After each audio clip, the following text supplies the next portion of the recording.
Forget all the trauma and fear of leaving the house. Blake Lively was spotted this weekend in her happy place, which apparently is also when she grabs her co-stars without permission. Looks like Ryan Reynolds is losing his cool once again because guess what? Another scandal just burst into flames, and yes, it stars none other than Blake Lively. This time, things got a little too steamy on set as she was seen getting a bit too close. For comfort with her co-star, Henry Golding. The internet's already on fire, and Ryan isn't exactly laughing it off this time around with Henry Golding. Henry Golding's face says it all. Between the nut grab and the literal product placement of her husband's cheat on this thing, it's all so ridiculous. She just can't help herself. From emotional entanglements to full-on flirty grabs, Blake Lively just can't seem to keep it clean. And honestly, with Ryan's own track record of shady little secrets, these two chaotic firecrackers might just be the perfect storm. Because let's face it, they totally deserve each other. Herself. And to see that she's willing to do that, she'll grab them hard and just do it. All right, let's break down the whole Henry Golding situation, because when Blake Lively isn't throwing accusations at men like confetti, she's out here casually flexing on camera about grabbing her co-star's junk. And no, this isn't some internet rumor. In the director's commentary for A Simple Favor, she straight up brags like it's just another day on set, describing how she grabbed Henry Golding's nuts hard and laughed it off as if it were no big deal. Now tell me, does that sound real classy? Hey, Highness, nice to meet you. Can I grab your... Yeah, that's literally what Blake said, and it only gets more uncomfortable from there. The director's commentary feels like watching a slow-motion HR meltdown unfold live. No intimacy coordinator, no boundaries, just Blake, laughing like it's a big joke while openly admitting to groping her co-star. And the real kicker, Henry Golding's face says it all. Awkward, stiff, and visibly unamused, he's clearly just trying to survive the scene without triggering a full-blown PR war. Hi, nice to meet you. Can I grab your nuts like really hard? But really hard? Not because I want to, because I feel like she would. Remember we kept going like, can you... Not because I want to, because she would. I'm just going to grab your nuts really hard, okay? Because let's be real for a second, if the roles were reversed and a male actor joked about grabbing a woman like that, his career would have gone up in smoke before anyone could even say the word canceled. But Blake, nah, she gets to giggle. Through it, drop a shameless aviation gin plug right in the middle of the commentary and keep cruising on that fake feminist narrative. Apparently, her version of empowerment means crossing serious lines with co-stars and turning what should be called out as assault into a twisted little punchline. Because I want to, because she would. I'm just going to grab your nuts really hard, okay? I kept going, can you do it harder? Yeah, and that was my tip of the hat to Baby Jane Hudson. Yes. When she's spinning on the beach at the end. Oh, it's so great. Then you ADR'd a little extra, like, the little laughs and stuff. It's fantastic. Is that Aviation American gin again? While all that was going down, Blake had the audacity, the actual nerve to point fingers at Justin Baldoni for inappropriate behavior. Like, girl, sit down. This is where the hypocrisy stops being funny and starts getting offensive. Because when Blake's the one doing the grabbing, it's framed as cute, quirky humor. But when a man she personally invited to her penthouse makes a passing comment about her self-tanner, suddenly he's public enemy number one. American gin again? Wow. Shameless. Oh. Truly shameless. Truly shameless. Oh my God. This is straight up weaponizing gender and flipping the victim switch whenever it benefits your PR game. That resurfaced, Henry Golding clip didn't just age badly, it completely blew up Blake's carefully curated image and left her public credibility in absolute shambles. Shameless. Oh my God. I want dividends. Yeah, I don't think he's kidding.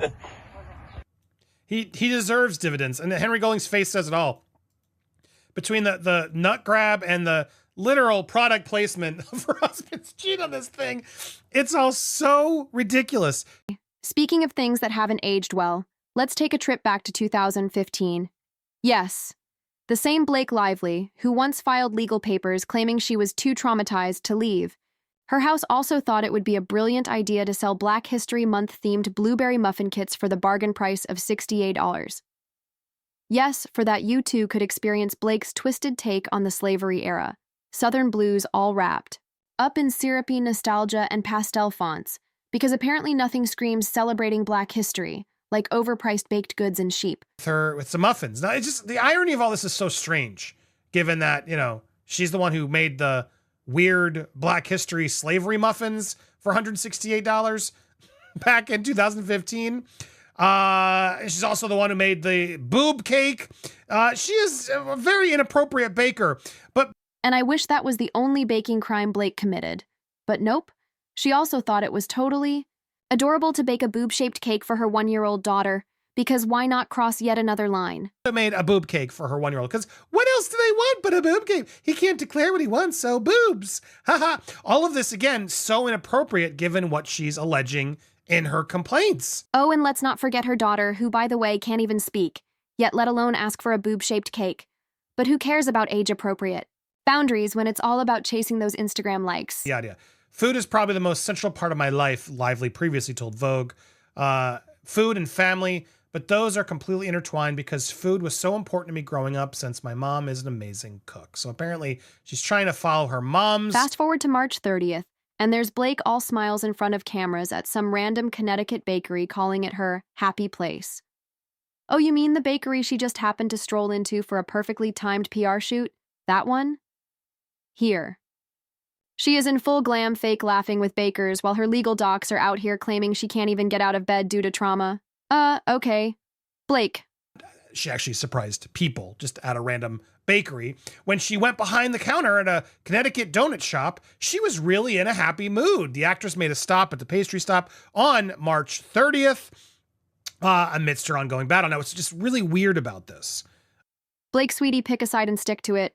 You can't claim you're battling grief, fear, and anxiety 1 week, and then show up posing like Betty Crocker the next. This isn't just tone deaf, it's calculated. It's the move of someone who wants to wear the victim card only when it suits them. She flips that switch, depending on who's holding the camera. That happy place footage sure doesn't look like a woman struggling with trauma. Some video from the venue, but baking with genius good friends and their kitchen mixer the size of a car. This is what my happy place. What that footage really shows is a woman rehearsing her next brand deal.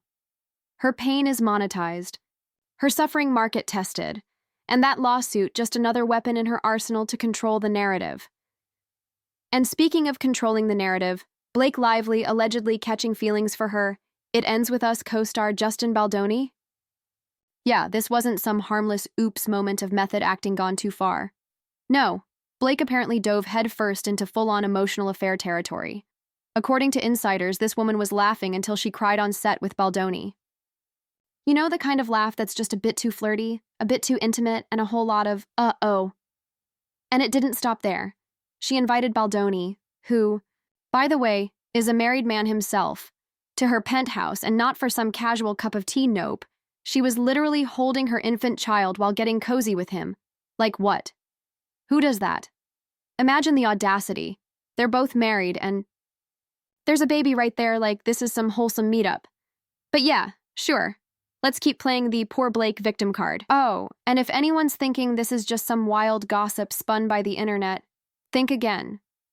It was all addressed in the documentary, He Said, She Said, where journalist Mia Shaker basically confirmed the entire emotional connection between Blake and Baldoni. Bad. Why did you do all this? God, you're giving victims such a bad name in this, and it's so frustrating. And I'm not alone in this, so I'm glad you're all here, but the hypocrisy of all this stuff just keeps coming. The fact that now she's happy, everything's good, and don't doubt it. And if that wasn't enough, when Blake tried to hit Baldoni with a sexual harassment accusation, yeah, that really happened. He didn't back down. He fired back hard, filing a civil extortion and defamation lawsuit implying that her claims had nothing to do with truth, and everything to do with revenge. Apparently, they had some creative disagreements during filming, and Blake, being the queen of overreactions, decided to torch his career instead. Why did you do all this? God, you're giving victims such a bad name in this, and it's so frustrating. And I'm not alone in this, so I'm glad you're all here, but the hypocrisy of all this stuff just keeps coming. The fact that now she's happy, everything's good, and should we really be shocked? This isn't Blake's first rodeo when it comes to catching feelings for co-stars. Let's rewind to Penn Badgley on Gossip Girl, then Ben Affleck in The Town. There's definitely a pattern here. Blake gets cast, sparks fly, and suddenly it's all about some deep connection. He just gets her. Maybe the problem isn't the co-stars, maybe it's her? It's happened before. She fell for Penn Badgley, then Ryan Reynolds. And speaking of Ryan, poor Deadpool himself reportedly went nuclear when he found out. According to people close to the chaos, he said he'd burn down his entire house. And her career. I mean, that's not a meltdown. That's a total system failure. But can you really blame the guy? His whole brand is the loving husband, perfect dad, the internet's favorite Canadian, and here comes Blake bulldozing through all that PR with her penthouse playdates and crocodile tears. But let's not pretend Ryan's handling it with maturity. Either according to Candace Owens, he's less the hurt husband and more of a control freak. He didn't just freak out, he went full dictator mode. Apparently, he started pushing for a gag order to shut down the drama, not to heal the family, not to protect anyone, just to make sure no one ruins that glossy Reynolds brand. Allegedly, he became the driving force behind the lawsuit, not out of some noble desire for justice, but as a way to punish Blake, not to fix their marriage, not to protect their 4 kids. No, just to inflict pain because his perfect Instagram life was cracking. This isn't love. This is image control on steroids. And then there's the media manipulation. Because of course there is Ryan's team allegedly fast-tracked a hit piece on Baldoni in the New York Times. Yep, the actual NY Times, but didn't even give Baldoni time to submit his video evidence. Professional journalism, right? They rushed it like it was breaking news about a Kardashian changing her nail color. All of this just to paint Baldoni as the villain and Blake as the traumatized starlet, please. Now she's happy, everything's good, and she could do this to her male co-stars, but then when Justin clearly responds to her self-tanner, which then she tries to maliciously label as something else, he's a predator, but actually a sexual predator in private. But the most twisted part of all? While this circus was spiraling out of control, Ryan was also micromanaging Blake's public image. As if filing lawsuits wasn't enough, the guy wanted to keep her smiling on camera too. Like, you cheated, you lied, you caused a PR wildfire, but hey babe, don't forget to post a quirky baking video on Instagram, okay? The vibe is so off it hurts. Whatever. The reality is, this doesn't help your case. This coupled with the premiere at South by Southwest, this coupled with Saturday Night Live 50, this coupled with you still being employed with the Penguin documentary that you're out there hawking. And Blake, let's talk about that hypocrisy for a second.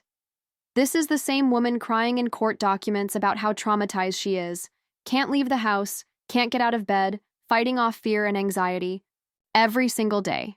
Yet somehow, she finds the strength to show up at bakeries, giggle with co-stars, and grab dudes' junk in commentary tracks like she's starring in her own SNL skit girl. Pick a lane.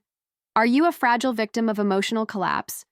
Or are you the PR-hungry pastry queen who can't keep her hands to herself? Hey, hi, nice to meet you. Can I grab your nuts, but, like, really hard? But really hard? Exactly. Not because I want to, because I feel like she would. Remember we kept going like, can you... Not because I want to, because she would. I'm just gonna grab your nuts really hard, okay? Honestly, this entire situation is one big reminder that the Hollywood couples we worship are just messy people with good lighting and better lawyers. Blake Lively tried to play both sides, romanticize a real emotional affair while painting herself as a misunderstood victim. And Ryan, instead of handling his pain like a grown adult, decided to pull every legal and media lever he could find. Not to fix his marriage, but to protect his image and torch anyone who got in the way. So let's stop pretending this is some tragic love story gone wrong. It's a disaster fueled by Blake's ego, Ryan's insecurity, and a mutual obsession with staying famous no matter what it costs. 4 kids, a billion-dollar brand, and 2 massive egos colliding in the most toxic Hollywood implosion we've seen in a while. And you know what? I'm not even surprised. What we are observing is essentially a ticking time bomb, a timer on Ryan Reynolds' ego. Now let's get into the real roast. Candace Owens, say what you will about her, but in this situation, she did not miss. She went for both Ryan and Blake like a verbal wrecking ball. Owens straight up called Ryan a manipulative narcissist, which, fair, but then she took a sledgehammer to Blake's entire persona. According to Owens, Blake isn't a victim, she's a phony opportunist, the kind of person who pretends to be powerless while pulling the strings behind the curtain. Wasn't just talking, she brought receipts. How do you claim emotional trauma and harassment, but you're also inviting the so-called harasser into your luxury penthouse, letting him hold your baby? I'm sorry, That's not fear, that's friendship, or more likely, something more. And when it all went sideways, instead of owning it, Blake tried to paint herself as the innocent one again. Owens didn't hold back. She called the lawsuit exactly what it is: revenge. Not Justice Blake didn't file because she was unsafe, she filed because she lost control of the narrative. And then Ryan jumped in, not because he wanted to defend her, but because he wanted to burn Baldoni's career to the ground. Owens, even, compared Blake to Amber Heard 2.0, and honestly, she might be onto something. There's a very specific type of Hollywood narcissist that plays both victim and villain depending on which headline sells better, and Blake is playing that role like it's her Oscar-winning moment. But maybe the most satisfying part? Owens calling her out as a Hollywood bully, because that's exactly what she is. She doesn't just manipulate people, she targets them and expects the media, her fans, and her PR team to clean up the mess every single time. She tries to cancel people like Baldoni for daring to push back. She uses lawsuits like leashes, and when things don't go her way, suddenly she's the traumatized mother of 4 just trying to survive. So let's cut through the BS. Blake Lively isn't some delicate flower caught in a storm of evil men. She's the one swinging the wrecking ball, and while Ryan Reynolds is definitely guilty of using PR as a weapon, Blake is the one who lights the fire and then cries victim when it spreads. The muffin kits, the boob cake, the bakery PR stunts, the nut-grabbing commentary, the lawsuits, it's all one big performance. And I'm sorry, but I'm not applauding. Yeah, hey, cool. Why is she there? I don't understand it. Honestly, she doesn't seem that happy. I don't know why she's trying to put up a happy face. But she did. And then she, oddly enough, her sister was there too. Let's get into what might be the most awkward subplot of this entire disaster: the perfect Reynolds-Lively marriage. You know, the one the media shoved down our throats for over a decade like it was Hollywood's gold standard. Turns out the glitter was spray-painted plastic, and the whole thing might have been a setup from the start. Because here's the tea insiders like Candace Owens and a whole parade of online sleuths are now asking, was Blake Lively just a beard? Yeah, I said it, a literal beard as in, was Blake cast in the role of doting wife and baby machine just to help Ryan Reynolds maintain his good old boy hero heartthrob image? Because let's be real, nothing about their public vibe screamed passion. It always felt like 2 people reading lines off a cue card. There's more chemistry between Siri and Alexa. Ryan's love for Blake has always felt choreographed. Like a man who's saying the right things at the right time, but only because someone on the PR team has a gun to his head. Now compare that to the way he talks about Hugh Jackman. It's not even close. Ryan calls Hugh the best part of his career. He gushes about their bond like it's sacred. They've been inseparable for 17 years, and he's out here comparing their friendship to a marriage. Meanwhile, what does Blake get? A couple of sarcastic tweets and jokes about how annoying she is. And no, I'm not exaggerating. Reynolds literally says Hugh gives him the space to be emotionally vulnerable, something he's never once said about Blake. Not once. That's not a slip-up. That's a pattern. It paints a pretty clear picture. Ryan might have married Blake, but he emotionally married Hugh. They're constantly making gay jokes, trying to kiss each other on camera, and Blake, ever the PR puppet, played along because it served her too. She got the high-profile marriage, the designer gowns, the lifestyle brand, and oh yeah, the babies. Let's not forget the 4 children she pushed out like she was on a schedule. Because nothing says perfect American couple like a minivan full of matching Gap sweaters and curated family Christmas cards. But strip away the baby filters and the forced banter, and what are you left with? A woman who might have literally been hired by Hollywood to keep up appearances, and a man who just wanted the world to keep believing he's Deadpool in real life. The sad truth? Their marriage might have been less about love and more about narrative management. Now, let's fully unpack the Hugh Jackman situation, or, as I like to call it, the actual emotional love story buried inside this PR mess. Hugh Jackman is 55, recently divorced, and clearly a central figure in Ryan's life, emotionally, personally, maybe even spiritually, depending on how you interpret all the weirdly romantic interviews between them. The flirtation? Oh, it's not subtle.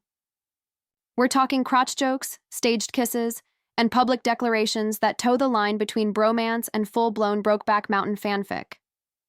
Ryan has said Hugh is the person he turns to when he needs to share his deepest fears. Meanwhile, Blake apparently gets to be the one he shares cookie recipes with, if that. And here's the kicker. Insiders believe Ryan's meltdown over Blake and Baldoni wasn't just about jealousy, it was about control and exposure. Because once Blake's affair went public, it wasn't just the perfect husband image that cracked. It also raised the question of whether Ryan was using the marriage to hide something far deeper and maybe more personal. The thing is, why I say this isn't a real lawsuit and Ryan Reynolds knows this is because he's got everything on camera. Okay, let's not pretend Hollywood doesn't play this game. Beards are a real thing in that town. PR contracts, arranged relationships, strategic baby-making, all in service of branding and career optics. Blake might not be the victim she wants us to believe she is. She might have been the enabler, the co-architect of a public lie built for magazine covers and fragrance commercials. And now that the entire PR castle is in ashes, the moment Blake's relationship with Baldoni went sideways, the mask slipped. Suddenly, Ryan's jokes stopped being funny, Blake's trauma stopped being believable, and the public started paying attention to things like leaked audio, tone-deaf baking stunts, and bizarre commentary tracks about grabbing testicles. Honestly, it's about time, because this entire circus was one of Hollywood's most calculated illusions. Ryan Reynolds, the charming family man, is now seen as a controlling, lawsuit-wielding image freak. Blake Lively, the quirky wife next door, is now exposed as a self-serving hypocrite who plays the victim while orchestrating her own chaos. And the receipts are everywhere. From Blake's bizarre Happy Place bakery tour on March 30th, smiling for the cameras despite claiming crippling PTSD in her court docs, to the media manipulation from Ryan's team trying to fast-track smear pieces on Baldoni in the New York Times. This wasn't a marriage. This was a long-running PR campaign. With a shared goal, protect the brand, no matter who gets burned. But they failed. The whole thing blew up. Commentary tracks got leaked, muffin scandals resurfaced, Blake got caught flipping the narrative like a pancake at a Vogue brunch, and Ryan, the man who once joked about loving his wife even when she's awful, got exposed. For being exactly that. Awful, possessive, petty, obsessed with control, and most likely more in love with Hugh Jackman than with the woman he married. And now here we are. The Reynolds Lively empire has crumbled under its own weight. Not because the media turned on them, but because they couldn't stop lying. Lying about who they are, lying about what they feel, lying about why they got married in the first place. And Blake, she's not walking away from this clean. She tried to frame a co-star, manipulate the media, use motherhood as a shield, and turn real emotional betrayal into a victimhood campaign. But the world isn't buying it anymore. Not when the contradictions are this loud, not when the hypocrisy is this obvious, not when the cake is shaped like boobs and the muffins come with a side of slavery nostalgia. She's literally not doing anything. She's just standing there. Yeah, hey, cool. Why is she there? So next time someone shows up with curated couple pics, awkward interviews, and a conveniently timed baby announcement, maybe ask yourself, is this love or just another Hollywood illusion waiting to